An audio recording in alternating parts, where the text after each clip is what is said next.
everyone could just please sit down, that'd be outstanding. What's that? If you sit down, it would be outstanding. Yeah, there you go.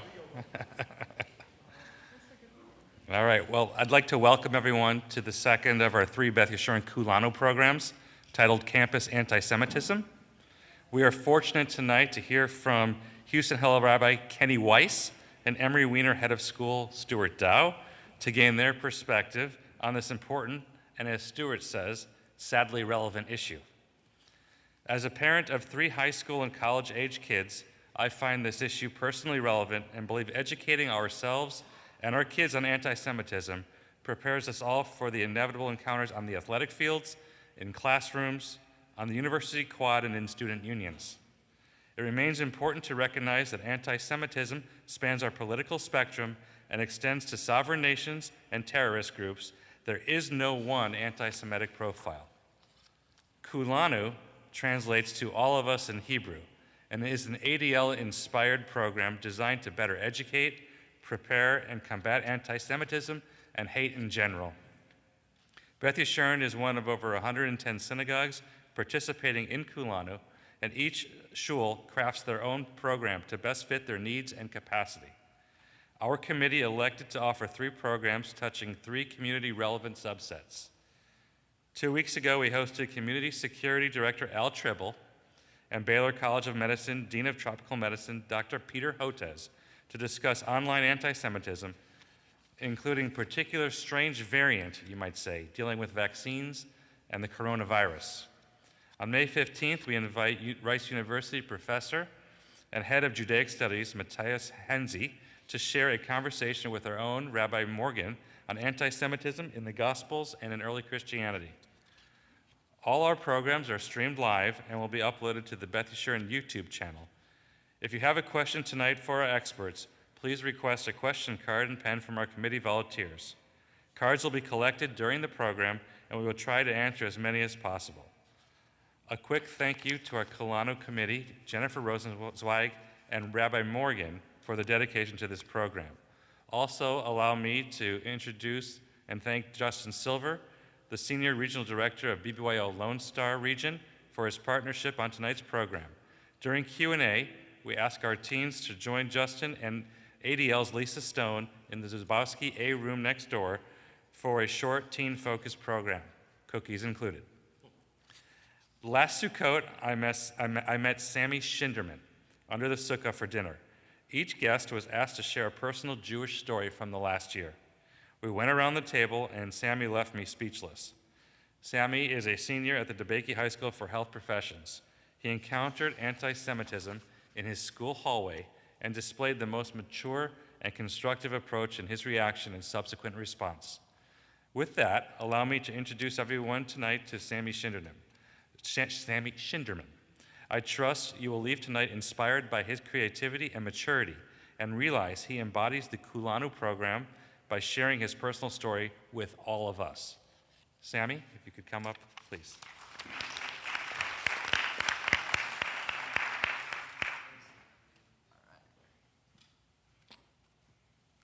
So, hello everyone. I'm very happy to be here and share my story. So, let's get started. So, it was just another ordinary day at lunch. I was eating and chatting with a group of friends when I overheard a girl say, "I, expletive, hate Jews." I couldn't believe what I had just heard. It was such a blunt and shameless expression of hate. I was stunned and entirely unsure of how to respond. Her words felt like an attack on my very identity. As I was sitting there, thinking about my upcoming actions, my friends approached her and explained to her that I was Jewish. I had maybe spoken to this girl a few times in the past, but my religion and ethnicity was never brought up. She began to argue with me and my friends, and a large commotion broke out. As people recorded her yelling, and she tried to chase them down to the videos, it caused a big ruckus in lunch hall, and the administration got involved. This gave me hope that the administration would help resolve the situation, but their efforts proved futile. They called me to the office, listened to my side of the story, and dismissed me, stating that they might give attention to the girl involved and one of my friends who was actually defending me. Kids who had recorded the conflict were forced to delete the videos off of their phone, and the school administration buried the issue in hopes that it wouldn't be brought up again. This did not sit well with me. I knew that I couldn't stay silent and do nothing, but what could I do? That night, I went home and thought about how I could turn the outcome of these events into a positive and beneficial experience. The next day, I decided to bring every kippah in our home to school. I wanted to use this opportunity to educate my classmates about Jewish culture and counteract the hate that was expressed. I passed around the kippahs and encouraged my friends and classmates to try them on, take pictures, and even post the pictures to social media if they wanted to. Soon, more and more students came over to see what we were doing. They were curious and eager to learn. I explained to them that wearing a kippah was a symbol of respect and reverence for God, and that it was a way to connect with our Jewish heritage. By the end of the day, more than 50 students had worn my kippahs. I felt a sense of accomplishment and pride in what I had done. I had taken a small step towards educating my classmates about Jewish culture and promoting respect for all people. This experience taught me the power of education and understanding. When faced with hate, we have a choice to respond with anger or compassion. I chose to respond with compassion, and that made all the difference. What we need to understand is that anti-Semitism is not just a problem for Jews. It's a problem for all of us. It is a symptom of a larger issue, a lack of respect and understanding of people different than us. When we allow anti-Semitic comments and behavior to go unchecked, we are sending the message that it's acceptable to discriminate against others based on their race, religion, or ethnicity. This allowance sends a dangerous precedent, leading to even more hatred and division. The story I've shared with you highlights the importance of taking action in the face of some anti-Semitism. Instead of responding with anger or bitterness, I chose to educate my classmates about Jewish culture. I brought kippahs to school and shared their history and purpose. This small act of kindness and understanding had a massive impact. It helped break down stereotypes and promote respect from all cultures and religions. So what can we do to combat anti-Semitism in schools? First and foremost, it is imperative that we speak out against it. We cannot remain silent when we hear hateful comments or witness discriminatory behavior. We need to educate ourselves and others about Jewish culture and history. We must promote respect and understanding for all people, regardless of their background. Thank you.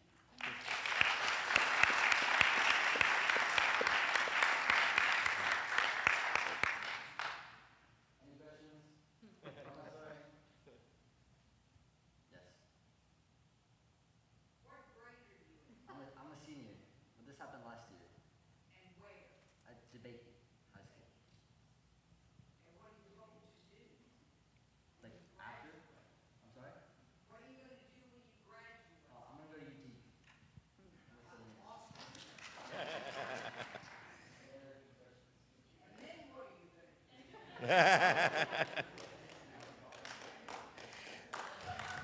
Thank you, Sammy.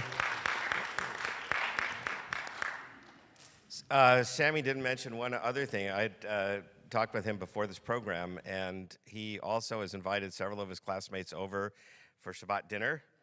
And that is another wonderful way to break down barriers among people. They get to see what Jews do on Friday nights and something different, but also sort of sharing probably common elements of our different faiths.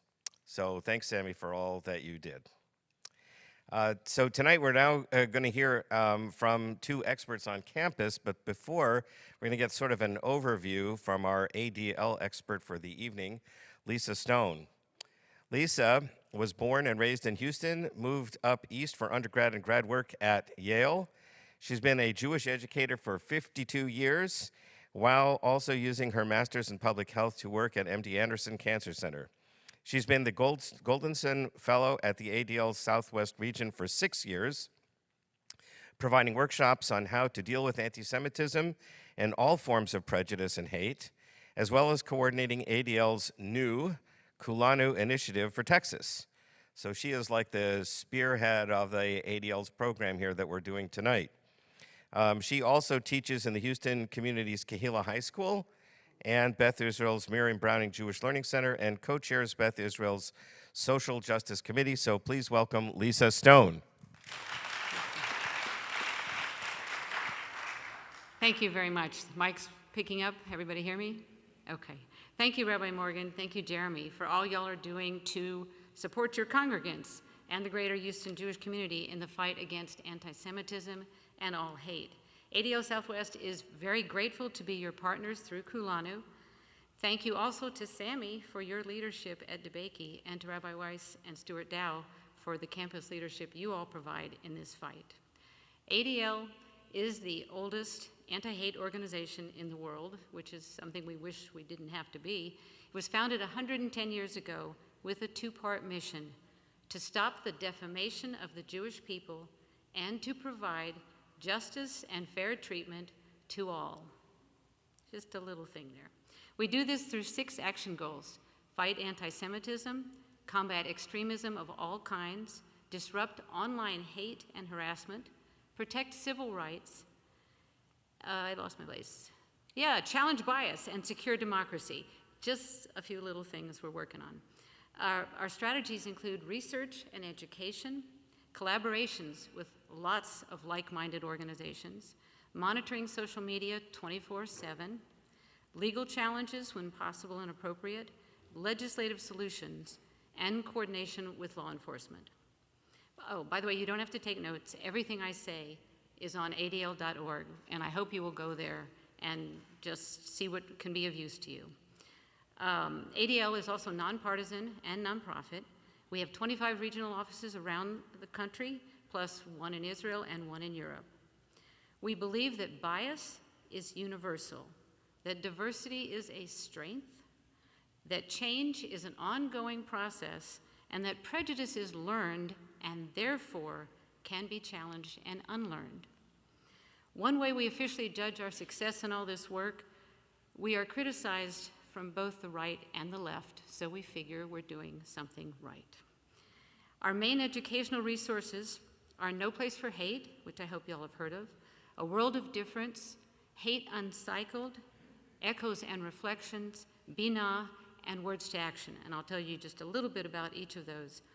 Each of them includes trainings and resources to engage educators, students, and families. One example of our resources are table talks. These are guides. This is at adl.org. They're guides for parents, grandparents, and anybody else to use with families and small groups to discuss difficult issues like, critical race theory, or abortion rights, or LGBTQ+ rights, topics that can be confusing to present. And we have lots of suggested topics and ways to deal with them. Words to Action is our main resource for Jewish students and adults. Some of you have anybody already participated in a Words to Action? Yes, all right. More of you will tonight. It's for Jewish students and adults. It is, and by the way, we can offer that to any Jewish group, so afterwards if you want, let me know or let Rabbi Morgan know. It's designed to provide information and strategies to help people know how to respond to anti-Semitism in a safe and constructive way, because that's not always easy, and it applies to all forms of hate. Yesterday, for example, one of my 6th graders at MBJLC at Beth Israel told me that he used one of the ADL suggested responses to anti-Semitism when a 6th grade peer was spewing Nazi slogans at him. And he was pleasantly surprised that the student actually stopped, broke down, started crying, and apologized. It just takes knowing something good to say, but he apologized for being hateful to a 6th grader. Bina is another one of it's an online resource. Bina means understanding in Hebrew, but it stands for, I actually memorized this one, Building Insights to Navigate Anti-Semitism and Hate, Bina. How do you like that? It includes 4 15-minute self-directed online lessons. It's designed primarily for non-Jews, but it works really well as like a review, a summary for Jews also. And we promote that to high schools throughout the area. No Place for Hate, anybody heard of that one? Good, it should be in a lot of schools. It's for elementary, middle, and high schools. It just requires school-based teams to provide practical programs that encourage better understanding and better respect for all individuals and all groups. A World of Difference trains particularly older students to become leaders in the fight against bias and discrimination. And Hate Uncycled works with all segments of college campuses. This is a very new program, but it works with students, faculty, and staff, every level, to provide interactive programming that addresses the origins and solutions for all forms of hate. And then finally, Echoes and Reflections provides teacher training and resources for all levels of teachers in all settings. It focuses on lessons learned from the Shoah or the Holocaust to guide learning about today's challenges. So that's a lot of information. Again, all that's available at adl.org, but those are our main educational resources. The last resource that I want you all to know about is our online reporting form at adl.org/report incident. You can just go to adl.org and search for incident report. It takes about 3 minutes to fill it out unless you really have a lot of info to share. And that website link is actually on the cards, which I hope you'll take with you. They're on the table outside. We ask everybody to please report any kind of hate, not just anti-Semitism, and no matter how small you think it is. I've had a lot of people tell me it was just a little swastika or it was just a little Jewish joke. We don't believe there are just little swastikas because it's a hate symbol and it promotes hate and it recruits people to do more hate. So anything, Jewish joke, swastika, comment that you're just not sure what to do with, if you report that at adl.org/report incident, it gives us data, which first of all helps us know what we need to fight, where we need to fight it, and we also share all our data with the FBI. And something that not so many of us know about, which is not a bad thing in this case, is that the FBI gets enough data to identify and shut down violence before it happens. And you just never know when your bit of data might help do that. So please, any hate, large or small, adl.org/report incident. It's a big help to us. And then obviously, if you want us to respond, we do that. It can also, you can request anonymity if you want on the form, but it's just a way for us to find out what's going on and help. And for example, how this works, fall of 2021, one of my Kahila High 8th graders reported in class that one of her teachers started class one day by saying, "All Jews stand up," and then said, "Want everybody to know that the real victims of the Holocaust were the German people." And then said, "Jews sit down, now complete the sentence. The Holocaust was good because." Okay, so this is going on in a public middle school. Because she reported it, we encouraged her to tell her parents. They filled out the online report form, and that gives us the authority to then go to the school and work with them. And fortunately, the school administration was very, well, they were shocked, obviously, but they worked with us, and they ultimately decided to fire that teacher. So again, incident reporting can have a very constructive outcome. Please do that for us. That situation sort of sounds nice and neat because it ended that way, but it's often complicated. But again, we'll work with you as much as you want, and we'll do everything that we can to resolve situations, any kind of hate. Okay, so please take those ADL contact cards when you leave, as well as out on the table, some of you may have already seen it, there is this little poster. These are meant to be put up in public places, workplaces, anything, to get people to report hate. So if you have any place you could post them, please take them. If you want more, just let me know. So one of our slogans is speak up, share facts, and show strength. We hope that you will all feel more comfortable doing that. The showing strength can be as simple as reporting it to ADL.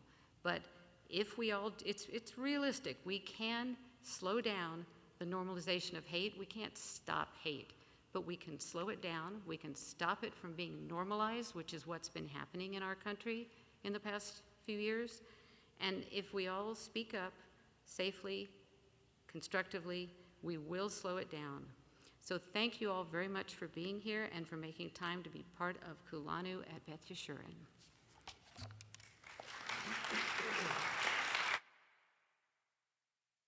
We'll have opportunity for people to ask questions at the end. Do we have cards tonight? Yeah, okay. So our cards, so write down, if you have any questions, write them down, and at the end, the adults will stay here and we'll review some of those questions with our panelists here. So, so please think about what questions you may want to ask. So our next speaker is Rabbi Kenny Weiss, my friend and colleague here in Houston. I can pass you the mic. I can pass you the mic. Yeah, sure. All right, whatever. Okay, so Kenny Weiss is our next speaker. He is the executive director of Houston Hillel, a lecturer in Jewish studies at the University of Houston. He's married to a rabbi, Rabbi Amy Weiss, who is the founder and executive director of Undies for Everyone, an organization many of us are familiar with. They have 2 sons who feel pride that both their parents are rabbis, and it is my pleasure to introduce now my friend and colleague, Kenny Weiss. Thank you. Thanks very much. This works, right? You can hear me? Oh my God, I got applause before I even said anything. There you go. Now you have to live up. See if you get applause before you speak. My parents are here. I hope I get Oh, absolutely. Closer. I wasn't talking loud yet. Okay. Is that better? Good. Okay, so we're going to spend a couple minutes talking about anti-Semitism, taking a look at a few examples that I've found on campuses locally that we deal with, and then we'll conclude with a couple thoughts about what to do. So we're talking about college campuses. I am so excited to hear what you have to say because I am ecstatic that I never deal with anyone under 18 years old. It's really true. I'm taking a bunch of college students to Israel. We were talking, I heard you're taking minors to Israel. I take adults to Israel. Oh my goodness, wonderful. So, we're looking over here. Hope you can see some of the stuff that might end up being a little bit small. So we talk about anti-Semitism in a number of different ways. One of the ways that I think is probably the easiest way to understand what is anti-Semitism is thinking about the 3 Ds: delegitimization, demonization, and double standards. So let's take a look at some examples that sometimes fit very easily into these categories and sometimes are much more difficult to understand. One of our campuses is Stephen F. Austin State University. I know every Jewish student at Stephen F. Austin University, all 4 of them. I was up there speaking about how to address Jewish student needs to faculty and staff, and I pointed out their policy for excused absences, which you can't read, so let's make it a little bit bigger. This is the part that's really important. At the discretion of the instructor, students may be excused from attendance for reasons such as health, family emergencies, or student participation in approved university-sponsored events, which seems to mean that going to Yom Kippur services is a family emergency? I guess so. Very, very difficult. If you're a Jewish student and you don't have any kind of support upon which you can rely when something comes up, that can be problematic. If we take a look at the policy from the University of Houston, it's really actually amazing. University of Houston excuses a student from classes or other required activities, including examinations for the observance of a religious holy day, and this is the great part, including travel for that purpose. Isn't that a wonderful policy? Rice University is kind of in between. Better than Stephen F. Austin, but doesn't include the travel bit. One of the things that might come up for students on college campuses is access to reproductive care. And if you're at a state school, that might look different than it does at a private university. And of course, access to abortion care is something that is a central part of Judaism. So let's look at something that's probably really, really clear. This is a poster that popped up at the University of Houston a few years ago. Actually, it wasn't a single poster. It was a whole bunch of posters. If you want to sit over here and turn around, that's awesome. This is very clear. You can see it's on a kiosk. It says Cougars at the top. And it says, "Beware the international Jew." We've got a Jewish star there, a skull. What you can't really see in the back, in the red, are a bunch of really horrible things that are attributed to Jews, like hedonism, homosexuality, communism, all these horrible things there. This was on campus. So clearly, this is demonization. Then we had elections a few years ago at the University of Houston, and during a forum for candidates, you could write down a question. This person wrote, "Will you commit to insisting on divestment from Israel in solidarity with the Palestinian people facing genocide at the hands of Zionist terrorists?" Okay, that question was not asked, but but a student I know took a picture of it and brought it to me. So here we're talking about delegitimization of the Jewish people. Then you might have resolutions that pop up in student government. We hear about this all the time. BDS resolutions on campuses all over the country. It's not all over the country, but last year it happened twice at the University of Houston, and got a couple phrases here. This whereas, peremptory, I think that's what it's called, clause. Zionism is a system, this was poorly written, the first draft of this resolution, of oppression defined by its victims as a settler colonial movement whose goal was the establishment of a Jewish state on the ruins and ethnic cleansing of the Palestinian people. Later in this same resolution, we had this phrase, individuals and organizations on campus, most notably Hillel, use Canary Mission, if you're not familiar with that website, with the intent to endanger and slander student activists and their families through APR. So what was crazy about this is that all of our national partners who we work with on a regular basis to deal with anti-Semitism and anti-Israel activity on campus, they had never seen a Hillel specifically called out in a resolution with a student government resolution. This past year, the current year that is finishing, the administration was very different because we had worked with people over the previous year, and the very first resolution of the current administration was a resolution in support of Jewish students that stated that no further resolutions of the UH Student Government Association may single out a particular religious group, which was really fascinating because it essentially makes it impossible to have a resolution that criticizes Israel, because in some way, whether it's entirely correct or not, you could say that any criticism of Israel is inherently anti-Semitic. There's an argument for that. Might not be 100% ironclad, but there is an argument for that. We had a couple things that I'll share from Rice University, with apologies to Matthias here. This is a poster that popped up a year and a half ago for a class. Now, the first thing that I want to say about this is that the resolution of this particular poster was very, very quiet. It was between me, university administrators. I don't think any students on campus, please don't take a picture of that actually. I don't think any students on campus knew what had happened. It was brought to my attention by a student who was very troubled by it. So this is really incredibly nuanced. And one of the things that actually bothers me a bit is that people tend to jump to anti-Semitism when they see something that is against Israel. And that's not a very responsible thing to do. So the course is a wonderful course. Who is a terrorist? I would love to sit in on a course like that. I think it's a great question to ask. The sepia-toned things around the sides are pretty much clearly anti-Semitism, 9/11, a cross burning. The problem has to do with the question mark. Anyone know who the woman is in the question mark? I'm sorry? No, I don't think it was the pizza parlor.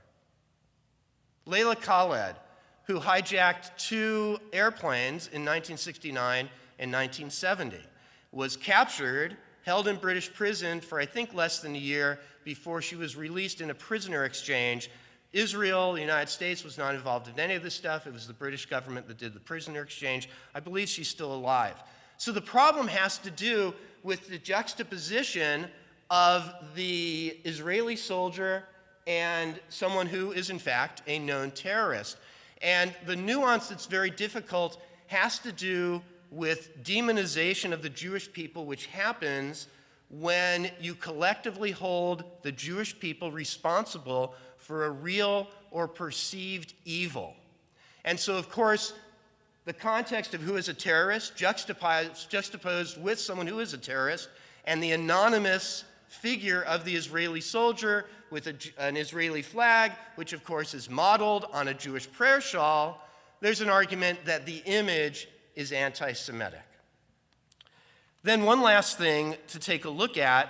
This past week, the Baker Institute hosted a conference on Israel at 75, and there was considerable pushback against this from a student organization at Rice University. And one of the things that happened on social media, and this is what is so difficult to address, and it has to do with the comments that happen in online forums. My wife, I don't know, a decade ago, wrote a column for the Houston Chronicle in the religion section. She would never read the comments because they're just off the wall and can be incredibly hurtful. The comments here that I wanted to point out was where this person talks about how this conference for Israel at 75 is a platforming genocidal war criminals.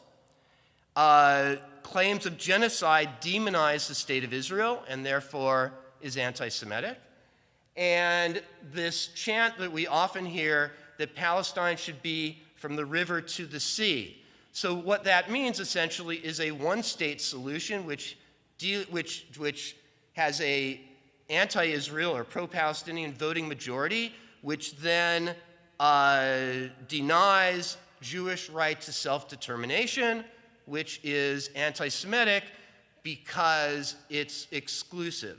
You often will see people who criticize Israel's actions toward Palestinians and compromising human rights, but they won't speak out about any other similar types of activities that are happening in other countries. So having looked at all of that stuff, I want to talk about a few things in conclusion that I think are important to do and things that you shouldn't do. So the first thing you should do is nurture relationships. I have always thought that your first conversation with someone should not be at a time of crisis. I have relationships on campus with chiefs of police, with vice presidents of student affairs, with other administrators, so that when something comes up, it's not the first time that I've talked to them. You should remember the cumulative impact. This is something that is really actually an interesting ADL story. A few years ago, we were having tremendous problems at the University of Houston, had a great relationship with the vice president of student affairs. I'd get some Jewish students, some Hillel staff, and the vice president and associate vice president of student affairs to sit down about what we're going to do. And he says, this is the fall, early fall, he says, this past summer, I talked or attended something at the ADL. He loves Dina Marks, and he says, I know what we're going to do. We're going to get Students for Justice in Palestine and Hillel students to sit down and talk. And the students I was with kind of started laughing. And they said, we've asked them to talk. They don't want to talk because if they talk to us, it normalizes Israel. And I have never seen someone truly speechless, but he was truly speechless. What he didn't understand until just before that time was the cumulative impact. So people see these things, administrators, and they deal with them as individual incidents. But they don't appreciate the cumulative impact that students have, especially over the course of 4 years, if they're experiencing this, even if it's once or twice a year. And know your Hillel director, because people like me can get things done really quickly. I had one call from a student at the University of Houston who wanted to reschedule an exam that was on the second day of Sukkot. And she went to a professor, as she should, and the professor said, why don't you become Presbyterian for a day? True story, right? And this student calls me up, and with one phone call, the professor apologized and rescheduled the exam. So know your Hillel director. Things that you should not do, I think, is challenge professorial autonomy. You will never win, period. So don't challenge professorial autonomy. Don't go to people and say, as people have done to me oftentimes, why can't you get that professor fired? Doesn't anyone look at the syllabus? Just don't do that, you'll lose. Don't assume that everything is anti-Semitism.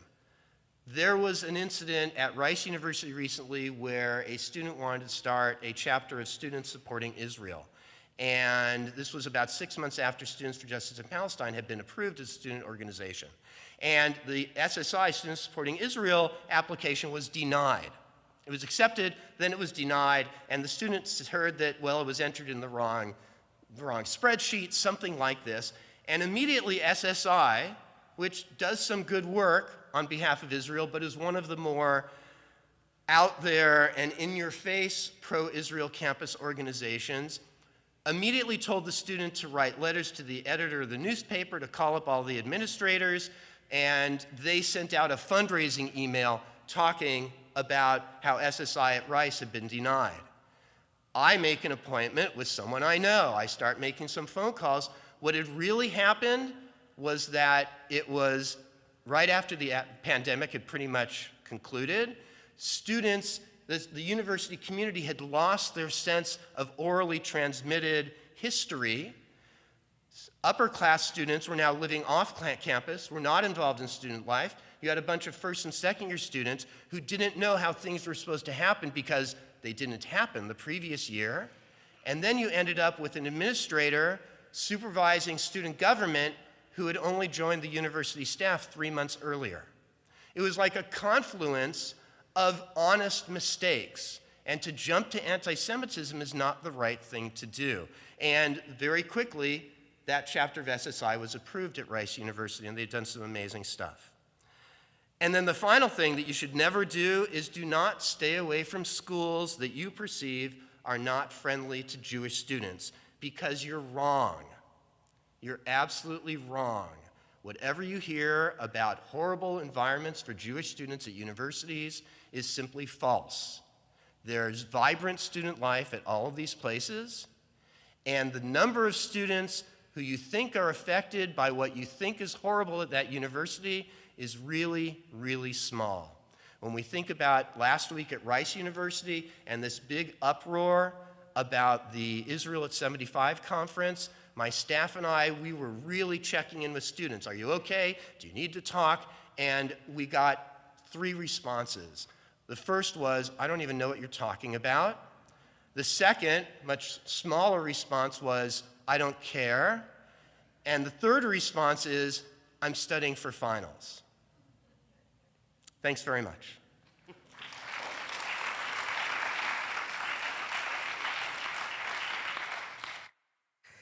Okay, thanks, Kenny. And again, if you have any questions, write them down. We'll be able to deal with them later. And now we're going to hear from my friend Stuart Dow, who, as I think everybody here knows, is the founding head of the Emery Weiner School in Houston, one of the fastest growing and largest per capita schools of its kind in the country. Before entering education, Stuart practiced law at Sussman Godfrey, a boutique litigation firm. I'm from Los Angeles, so I don't know the firms here that well, but we're fellow recovering lawyers. Stuart graduated with honors from Yale College. He won the Cogswell Award for Outstanding Leadership and earned his JD from UT Austin School of Law, where he garnered several speaking awards, and in 2014 received his MBA from Macomb School of Law at UT Austin. He is a proud father of 3 wonderful children and a great dog, and he loves salty, spicy foods. Take it away, Stuart. Let me see if this one is working. Doesn't appear to be. Let's see. What's that go down? There we go. Thank you. I didn't get that instruction. Thank you all for having me. I appreciate it very much. It's an honor to be here. Let me start with this idea. When I was asked by Jeremy to talk about the subject of anti-Semitism and contemporary anti-Semitism, I thought, well, I'm going to talk about more than just that. I'm going to give it some context, or at least try to. Let me keep an eye on my clock here. And I start with the quote of one of my favorite, I went the wrong way again, there we go. My favorite rabbis, 2 of whom are in the room, but there's another one, Jonathan Sachs, who's in heaven.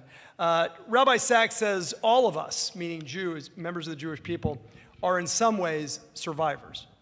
To be a Jew is to carry the burden of memory without letting it rob us of hope and faith and the possibility of a world of peace. So I start with that quote from Rabbi Sachs because I think he nails it. That is to say, we are Jews and we do have a unique history, a history that I think many people to this day don't understand or appreciate, and I'll mention that in a few minutes. And yet, we have a choice about how we respond to that hate, and the idea of maintaining this extraordinary grasp and ongoing commitment to hope is, I think, what defines us. I want to talk about anti-Semitism in three contexts. First is Israel. The second is religion. The third is contemporary American politics. So I teach the Zionism class at Emery, so I deal with 17 and 18-year-olds, and I get them ready for what you then help them with, Kenny, which is dealing with college campuses. And a lot of it is this, of course. I have 5 slides, and that's it, and so you're already on number 3. I will tell you that I've been teaching the class since we had our first group of seniors, which was back in 2004 and 5, and every time I warn them what is going to happen, in which they inevitably will face, regardless of what school they go to or which part of the country they're in, they all roll their eyes. Not just because they're teenagers, and teenagers do that. They don't really believe it will be as bad as I tell them it will be. And that's not to say there aren't extraordinary moments and places where you can have a great Jewish life, but you will also, regardless of what coast you're on, you will run into virulent anti-Israel sentiment, and it takes on lots of forms. I got an email just this year, and it happens every year, from Anna Kate, who's at Villanova. She said, Mr. Dow, I'm one of those students, one of those alumni, writing the email that you always say we'll write. And she went on to describe an absolutely horrifying story that happened in her Hillel. Well, this is a young one, by the way, who came from a mixed background, ended up at Emery almost by accident, and now her Jewish identity is a profound part of her. The Israel trip then actually even further cemented her commitment to the Jewish state. And here she is at Villanova, a Catholic university, relatively small Jewish population, involved in Hillel, and she runs right up against virulent, what she said was frightening, anti-Israel sentiment, where they snuck into the Hillel and stuck things under the wall.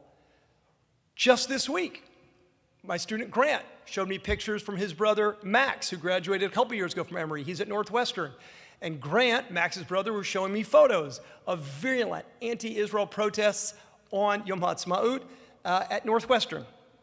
UT Austin, every year it happens. Get ready, Sam. You'll be prepared. It happens every year that kids don't expect it, especially at a place like UT Austin. They run right into it, and it's disarming in many cases. So the question is, how do we prepare them for things that happen that are legitimate expressions of political sentiment by various Palestinian groups to things that are not legitimate, where they shut down Israeli speakers and Jewish speakers, and they have professors who go off on areas that have nothing to do with the subject matter? How do you respond? That's part of my charge working with 18-year-olds at Emery. The first thing I tell them is, by the way, something, and I didn't know what Kenny was going to say in his remarks, obviously, but I want to parrot something he said, which is, I want to share this cautionary tale, which is the following. When I was at Hebrew University many, many years ago, we were at this Hasbara, right, this big sort of pro-Israel preparation seminar on a kibbutz. And it was a bunch of, young Americans, and we were all super zealots in our pro-Israel love. And there was a Friday night speaker where someone walks on, and he tells us that he's introduced as an expat, a Palestinian expat, and he's British. And if you're British, you sound smart. So he gave this beautiful, powerful, and upsetting talk about how he, as a Palestinian, wasn't even allowed, and by the way, what he said was true, he wasn't allowed to have a Palestinian flag raised in Israel at that time, 1988, that was true, 1987. He wasn't allowed to do this and that, and that it was, in fact, suppressing his national aspirations, right? And he went on to describe this thing, and you had this room full of young Americans. There may have been beer involved, I don't remember, but there was a lot of emotion, and I'll never forget this one young man on the second row said, Sir, I hear you, and yet what I do is I can see the anti-Semitism in your eyes. Fast forward 12 hours. It's breakfast. And after breakfast, we were marched into this conference room, and we were told that we're going to hear from an important speaker. And guess who it was? It was that same speaker. That same speaker was not a Palestinian expat. He was a Jew from London who was a modern Orthodox who works on Israel education. And his warning was a cautionary tale of do not think you see anti-Semitism lurking behind every corner or every critique of Israel. Be thoughtful and be careful before you go there. Question, though, with regard to Israel is, what is the Venn diagram relationship? If you'd asked me this question 15 years ago, I would have said, I think sometimes we're too fast, and we still are sometimes too fast, to equate a critique of Israel with anti-Semitism. But I will tell you that I think if you were to understand or diagram what is the relationship between anti-Zionism on the one hand and anti-Semitism on the other, I think they have crept closer and closer together. That is to say, there clearly are legitimate critiques of Israel. I've never done this exercise with my mother actually in the room, but if you ask my students, I do this. I say, raise your hand if you love your mother, and you'll be gratified to know that every hand goes up. And then I say, raise your hand if sometimes your mother really upsets you and pisses you off. Every hand goes up, okay? And I say, that's my relationship with Israel. I love the state of Israel. I'm an unabashed Zionist. And guess what? Sometimes what she does is upsetting, and sometimes what she does I disagree with vehemently. Those are not mutually exclusive feelings. But the question is, when can we unpack the relationship between anti-Semitism on the one hand and anti-Zionism on the other? And the answer is it depends, obviously, on case by case. I'll tell you the story about my brother David. My brother David is definitely a committed Jew. He's not running around, though, on Yom HaAtzmaut with an Israeli flag. That's not my brother David, okay? He does a lot of great things in the world. That's just not one of them. He was exchanging messages with a friend of his, who shall remain nameless, Facebook messages. And he basically said, hey, friend, how come every one of your posts about Israel is negative? And how come you never post anything negative about any other country in the world? There's nothing about what's happening in Russia or the Ukraine. There's nothing happening in China or Taiwan. Never talk about anything going on in Europe. I don't think you've ever mentioned anything in Africa. The only country that you criticize relentlessly and publicly is Israel. There's got to be an anti-Semitic charge to what you're doing. By the way, that friend saw me in Whole Foods and said, your brother thinks I'm an anti-Semite.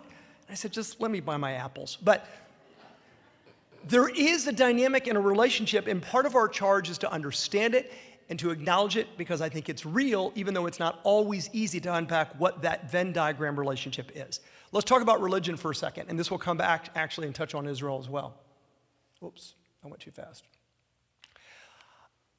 People who say that religion doesn't play a role in anti-Semitism are either naive or ignorant or both. There is absolutely a long, powerful, and depressing relationship between religion on the one hand and hatred of Jews on the other.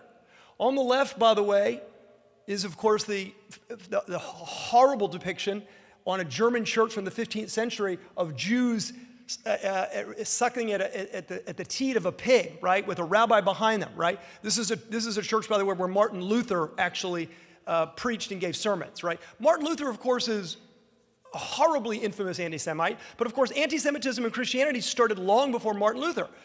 The Catholic Church was teaching for hundreds of years that Jews are guilty of deicide.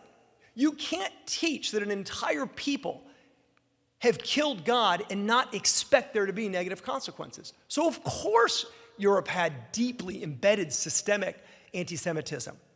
Finally, in the 1960s with Vatican II, it changes, right? But that doesn't stop people like Mel Gibson or others from still actually latching on to that.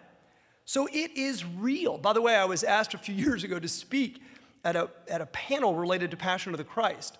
And when I got to this church, and I'm going to talk about the gentleman who invited me to that church, he's a wonderful guy named Jim Nutter. He says, I want you to speak at a Bible study. And I said, that's great, between our two masses. I get to the church, and I said, God, there's hundreds of people here. And he says, yeah, our Bible study is popular, and plus everyone wants to hear this whole thing about Passion of the Christ. And I said, okay, where are the other panel members? And he said, oh yeah, there are none. I couldn't find anyone. And I said, so it's just me? And he said, yeah. Now, thank God I had seen the movie, and this is not that many years ago, and I was prepared to explain what Passion plays are, the pogroms that followed Passion plays. And I gave this talk, and I tried to explain it at the very end, and it was a fabulous audience, by the way. It was a fabulous audience. They were very supportive. And yet, this is not that many years ago. At the very end, a woman got up and she said, Mr. Dow, you're a good speaker and everything, but you killed our Lord, right? This is in Houston, Texas, 15, 20 years ago, right? So it's still out there. Islam. I was listening to NPR a few years ago during one of the wars with Gaza. And there was a professor from U of H who answered one of these questions. They asked him, they said, what is the relationship, if any, between religion and what's happening in the Middle East? And this expert from U of H says, there is none. Religion is not the issue. This is about border. This is about self-determination. I was with my kids in the car. I never call into radio talk shows, right? I never do. Occasionally Astro stuff, but that's it, all right? And I said, I got to call. And they're like, Dad, please don't call. And I said, I got to call. The Mushers were there too, by the way. And they're like, is your dad really going to call? And they're like, he's going to call. I call in and I said, forgive me. I said, the professor is a lovely guy, and a lot of what he said is very interesting, and he is absolutely, categorically, and demonstrably wrong as it relates to the role that religion plays. And all I did is say to him, go look up the Hamas charter. The Hamas charter literally quotes things from the Quran and the Hadith. And if you don't understand something about the founding of Islam in the 7th century and Muhammad's relationship with the Jewish people and what has followed, and by the way, I want to be clear, I'm not talking about all Muslims, and I'll get there in a second. The vast majority of Muslims, I suspect, of course, don't subscribe to this, but there are enough who do, who have access to weapons, that it's a problem. So let's at least talk about it and acknowledge it. By the way, Jim Nutter, wonderful Christian, came and spoke at Emery, literally apologized on behalf of Christianity, right? In terms of the relationship to Jews. And there are plenty of, Rami Nizal is a Palestinian Muslim who my kids will meet, my students, will meet in Israel. Rami doesn't subscribe to this insanity. He thinks Hamas and Hezbollah are problems. So I want to be clear, there are plenty of important Christians and Muslims who don't subscribe, but let's at least acknowledge historically what has happened. Finally, I want to say this before I conclude with sort of my thoughts on how you respond. And again, I think Lisa had mentioned this as it relates to the ADL. There's a book that I commend to you. It's called Jews Don't Count. The idea of Jews don't count is essentially whether people on the left look at Jews and say, but you're not really a minority. You're empowered and you're successful, and many of you are white, so you don't really count. And people on the far right say, well, you're not really white, you're not really Christian, and you're sort of other, right? So we actually maintain this precarious, uncomfortable reality of being right in the middle. During the Kanye nightmare of not too many months ago, I heard folks on the left saying, well, yeah, but you have to understand the black experience shapes him, and therefore what he says need to be put in context. And you're like, wait a minute. If anyone else were to say such a thing about another people, there wouldn't be any attempt to justify. They would say that kind of hateful speech about another group is simply intolerable. And yet somehow, if it's said about the Jews, we try to explain it. We try to understand it. So my concern for my students in the future is that actually we have a problem with both extremes, on both the far left and the far right. In some ways, they contribute to the ongoing hate of our people. So what's my thoughts and response? Number one, you have to be prepared. And what that means is you have to know something. You have to be knowledgeable. My goal in my Zionism class is not to persuade my students to love or not love Bibi. Sorry. My goal in the Zionism is to help them understand what this fight really is about, to know something about partition plans that have happened, to know something about peace overtures, to know something about the history of our connection to the land that goes back thousands of years, so that they can ultimately decide for themselves. And when they have that encounter at UT or Villanova or Stanford, when they're dealing with BDS, they have enough information with which to respond. Same with the religious and historical backgrounds. The second is to respond thoughtfully. And Kenny, this is what Kenny said, and I couldn't agree more. And Sammy, you clearly did it. I tell my students, do not engage with someone in a march, right? Someone who is banging free, free Palestine, occupation is a crime. They're not open to a discussion, perhaps ever, but certainly not at that moment. So be thoughtful, strategic, build a relationship, be calm. Finally, or forgive me, the third, report and support. Yes, you should report to the ADL. Yes, you should report to Hillel. Yes, you should report to the administration of whatever university. But also seek the support of people like Kenny, counselors, people around you, to report and support. And then finally, even though I think on the one hand there is a sense of urgency attendant with all of this, I would also say to take the long view. Many years ago, I used to get so riled up when I heard critiques of Israel.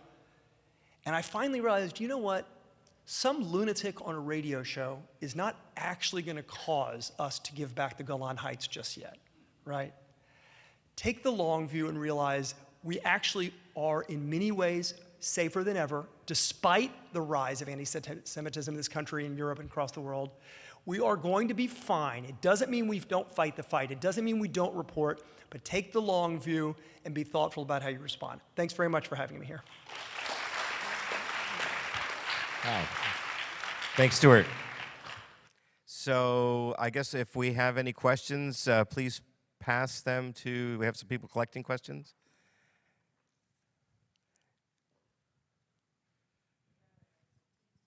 Pardon? Oh, yes. The teens are going to go into the room behind us over here. We have a special program for you. Yeah.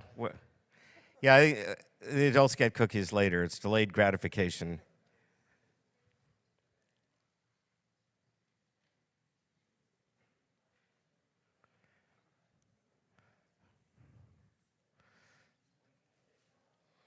So we've had three different speakers talk about the situation, two focusing particularly on campus.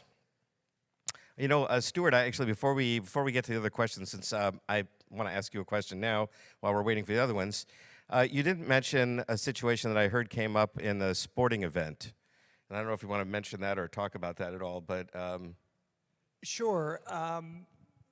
I wish I could tell you there was a single event or single incident. I'm sad to tell you that it happens with a fair amount of regularity. And what Rabbi Morgan is talking about is that sometimes our student athletes were in the midst, when they are in the midst of pretty intense competition on courts or on fields, have encountered just anti-Semitism in its crudest form. Kids from the opposing team using language. I was just talking to Rochelle Mintz about this not too long ago. Her son Alex, who's a fabulous young man who graduated, is one of our great athletes, and he's experienced it after as well. I think there's something about when people's adrenaline is pumping that all you have to do is be a Warriors fan and watch Draymond Green react sometimes. So people do really, really dumb things in the heat of competition, but our students have experienced really hateful words on courts and fields, soccer fields, football fields. And I will say that our advice to them is you try to take the high road and not take the bait and not respond. I won't lie. I haven't been too upset if I see one of our students, draw a technical foul by responding in sort of sometimes you respond in a way that's physical in a court. I would never condone it in a hallway or something, and we certainly don't suggest that they do that. But I also understand a young man or young woman who's called a kike in the middle of a sporting event may understandably have a pretty strong reaction. Our advice, though, is to always try to walk away and take the high road. The most depressing part, though, of your having raised this issue is that when we've reached out to the administrators at the schools that frequently have Christian names attached with them, it is shocking how many have been dismissive.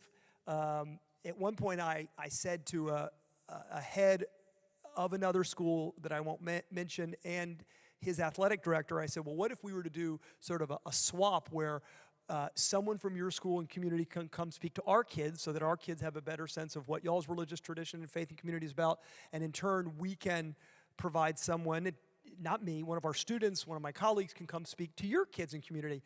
And their response was, well, we'd have to ask the church, but probably not. We don't like to have outsiders come talk to our kids. Now that's a problem. That's a problem. More recently, though, by the way, my colleague Angie Gubitz has reached out to a few schools where things have happened, and they have been extraordinarily responsive and have actually imposed disciplinary consequences and talked when their students have engaged in it. So it's a bit of a mixed bag.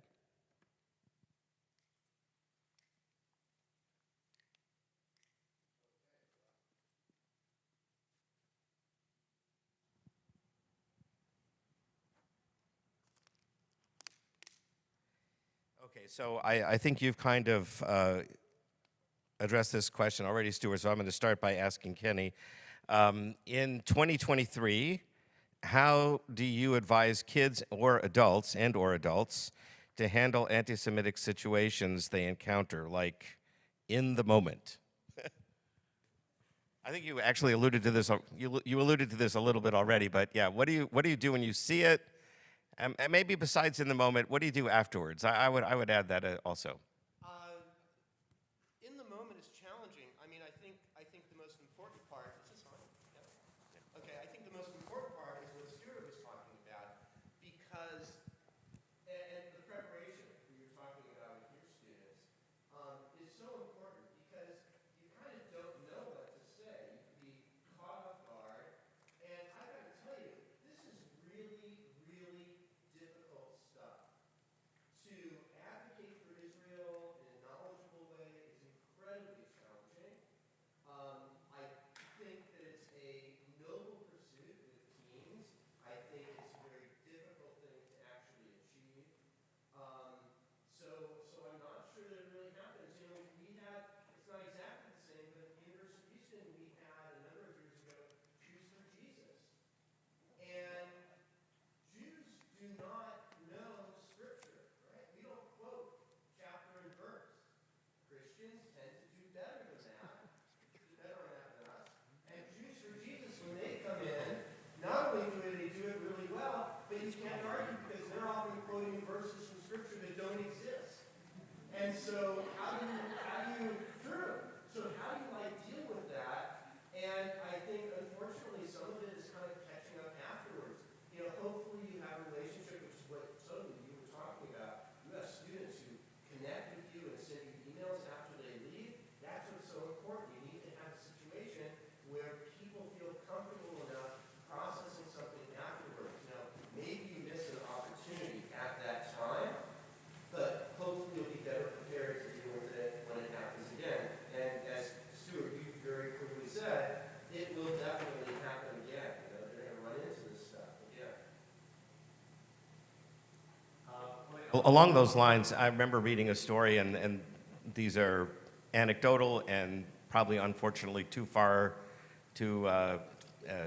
few in number, but situations where Jewish students encountered anti-Semitism, whether it was an anti-Israel protest or some other event, and this was a college campus situation, and they invited one of these people over for Shabbat dinner, and over the course of several Shabbat dinners, this person was changed in their approach to Jews. Has that ever worked for you? Has you ever seen that? Or? I've never had that experience. I know anecdotally of things like that happening, nothing that I've dealt with personally. It's a little bit of a slippery slope. I mean, I play in a little bit of a different playground than other people. You know, one of the things that I think about is, because every once in a while we do have a Messianic Jew who wants to hang out at Hillel, and you kind of say, well, if they're not going to proselytize, maybe it's okay. Like, the last thing I need at Hillel in this room, to not say this outside, is for, like, a Jewish student to fall in love with somebody who's not Jewish who they met at Hillel. Right? That's not necessarily a good thing. So like when you ask that question, I'm looking at it at a number of different ways. I think that engaging people is really important. You know, we have this trip going to Israel and the House of the Authority leaving in 2 weeks, and it's for non-Jewish student leaders at Rice New Age. I take a few Jewish students, and the non-Jewish students have like a non-rational Jew who's got a non-rational attachment to Israel to talk with. And I've got one student who's incredibly critical of Israel, but I sat with her, I said, are you willing to have a civil conversation?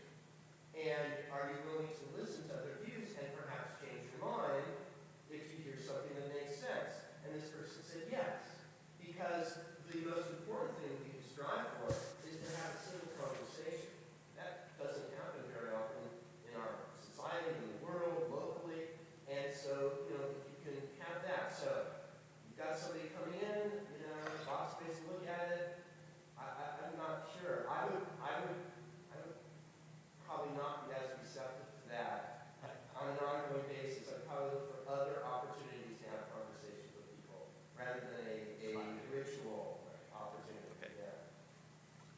And Stuart, do you have any thoughts about that? No? Okay. So I'm going to rephrase this question here. Do you get a sense, do you ever hear, I mean, you're not necessarily talking to not-Jewish students, but do you hear that again, this is on campus, Jewish students on campus who tend to organize only with Jews, does that happen, or they also meet with other people on campus? And if they're only meeting with Jewish people, does that sort of feed into the sort of cliquishness that some people perceive? So that's not my experience, because there aren't enough Jews at Houston campuses for that to happen. Period. Like, it's pretty much impossible. Yeah. And not exactly a related question, but I know you have some non-Jewish students who are students at Emery Weiner. How does that, how do they interact with it? Is there any issues with interacting with the Jewish students there? No, not at all. I mean, obviously they come in knowing full Knowing it's a well Jewish school. that they're going to be a distinct minority for once, right? Which is interesting. So that has, I mean, you know, it's funny. I mean, I know that sort of the community talks a lot about, my view has always been, in our very first graduating class, you know, which was 2005, we had a non-Jewish kid, and I will never forget what he said. We do a closing friendship circle at the end of our Israel trip, which is coming up. It's a month-long trip. We go to Poland and then for a week, and then Israel. And this young man, who's this closing friendship circle where I let every kid speak once and only once, and every student can speak. They don't have to. And we have this rule essentially that what's said in the circle will stay in the circle, and I don't think I'm violating the spirit of that, but I won't reveal his name, and plus this is a beautiful thing that's relevant. He's a non-Jewish kid who came to our school. I think, by the way, the only reason he came is because he had friends who came, so he just figured, well, I'll just go there. We were, you know, we were a small little school at the time, and he said, I just want to say that this country is extraordinary, and my moment being at the Kotel as a non-Jew gives me a sense of how powerful your people's history is and how much you have to maintain it. And for me, it's been a privilege to just be part of this. That's a young man at 18 years old back in 2005 who said that. So we now have a friend. The Jewish people have this friend who's up in the Northwest right now doing some really cool work in the tech world. But so for me, it's always been when the Jewish people need as many friends as we can get. And when the kids come to Emery, they're taking Hebrew, and they're coming to my class. There's not a Jewish track and a Gentile track. They take it all. They learn Mishnah, Talmud, Rabbinics, and the history of Israel. So I think, and all the Chagim, so I think it's good. You know, I'll add another thing. I was just crunching some numbers this morning. This current academic year at Houston Hillel, of our undergraduate participants, almost 30% were not Jewish. And especially at the universities that we serve, where there are small Jewish populations, one of our most important tasks is to make sure that the university community knows that there are Jews around, so that when they do see something, they'll think to say something because, wow, I have a Jewish friend, this might be hurtful to them. And these trips that I take, of the past 2 trips, 2 non-Jewish students have started working with me for conversion, which is kind of a crazy thing. It's not the point of the trip, but it's really fascinating how people get connected and might find something that's meaningful to them. Could you clarify just, you said 30% are not Jewish? What is that? So I'll give you a kind of an example. So about a month and a half ago, I did an evening program with Rice University's Queer Resource Center. We had about 10 students show up. None of them were Jewish. It was kind of an open conversation, and for the Queer Resource Center, I think it was valuable for them to know that there was a campus ministry that was affirming for queer students. At both Rice and UH, until the last year or so, we've pretty much been the only campus ministry where queer students can feel a sense of belonging. All the others are really incredibly discriminatory until a couple other ministries arrived just very recently. Wow. So yeah, so we do things, I was just talking with one of my professionals today about how important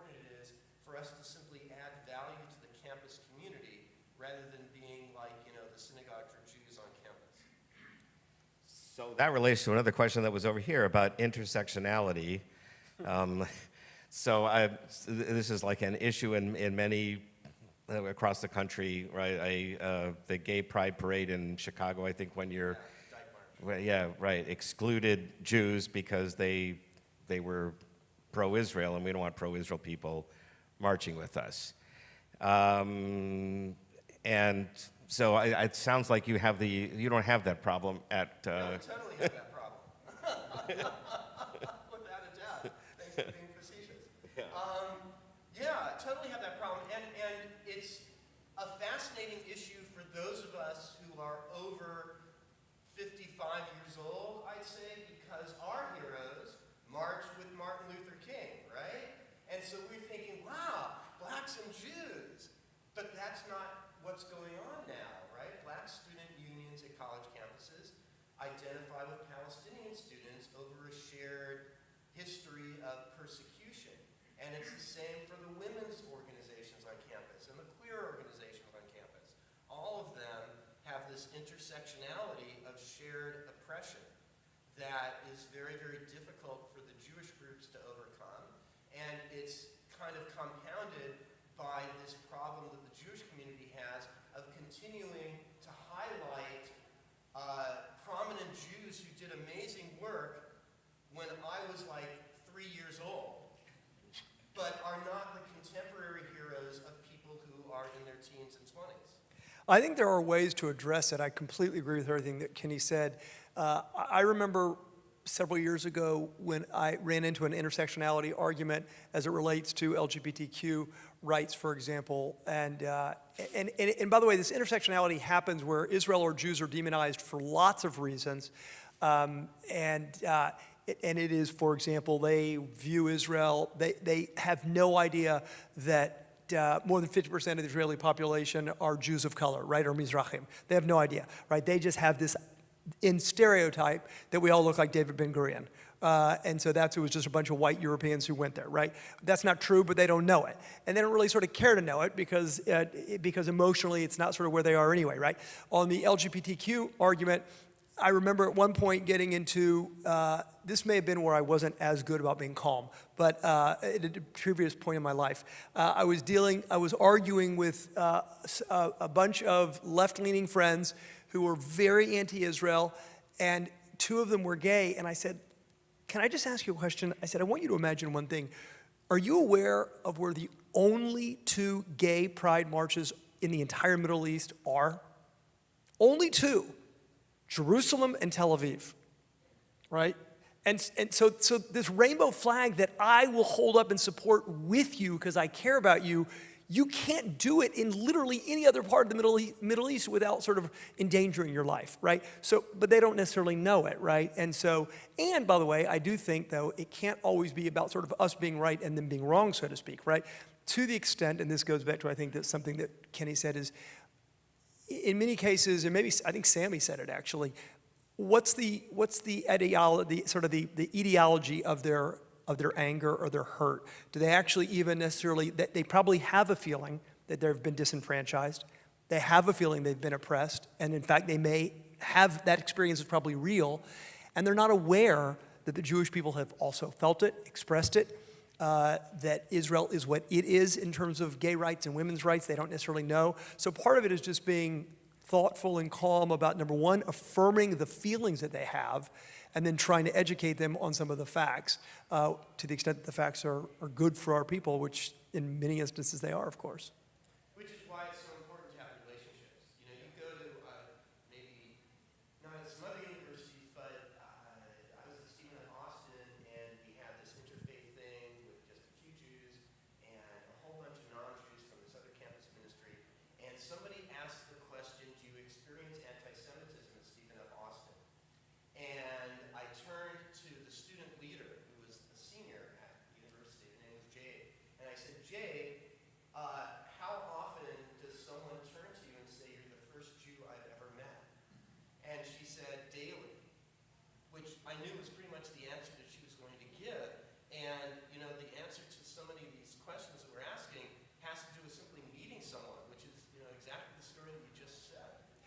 I'll share one, moving across the line to a different sort of area of intersectionality, and I think we talked about before, sort of, needless to say, race in our country continues to be an extraordinarily sensitive, complicated issue. In the independent school world, it's not just the independent school world, it's all over, but in my space, right, there are DEI committees, diversity, equity, and inclusion committees happening all over. And at Emery, because we do have non-Jewish kids, we have kids of color, we have lots of non-Jewish faculty and staff, including adults of color. The question was sort of, well, are we going to create a DEI committee? And the concern I had about labeling it that is that looks a little bit like the political flavor of the day. It looks that way. I'm not suggesting it is, I want to be clear. But I knew that some in the community might look at it that way. You're like, why, you have a Jewish day school, why are you creating a DEI committee?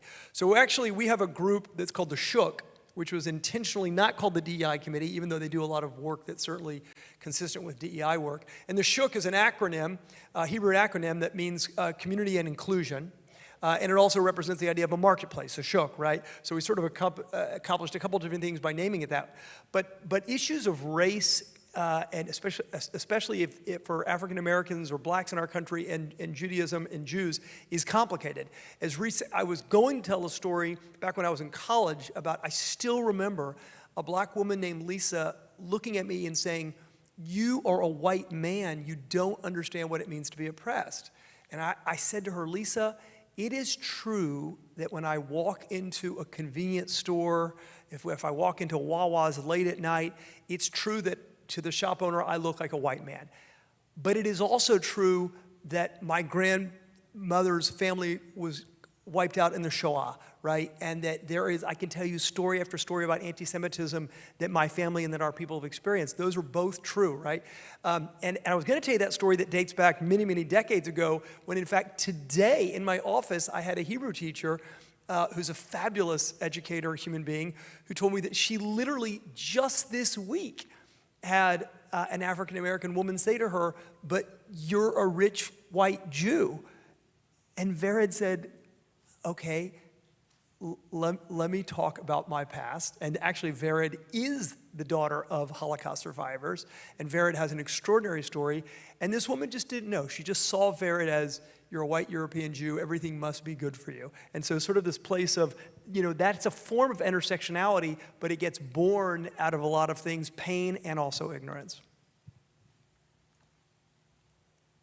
So I think the main thing that I would take from both of your presentations, first of all, not to confront somebody in the moment. I think you said that, right? Not to, when they're demonstrating down the street, is not the best time to try and address them and change their minds.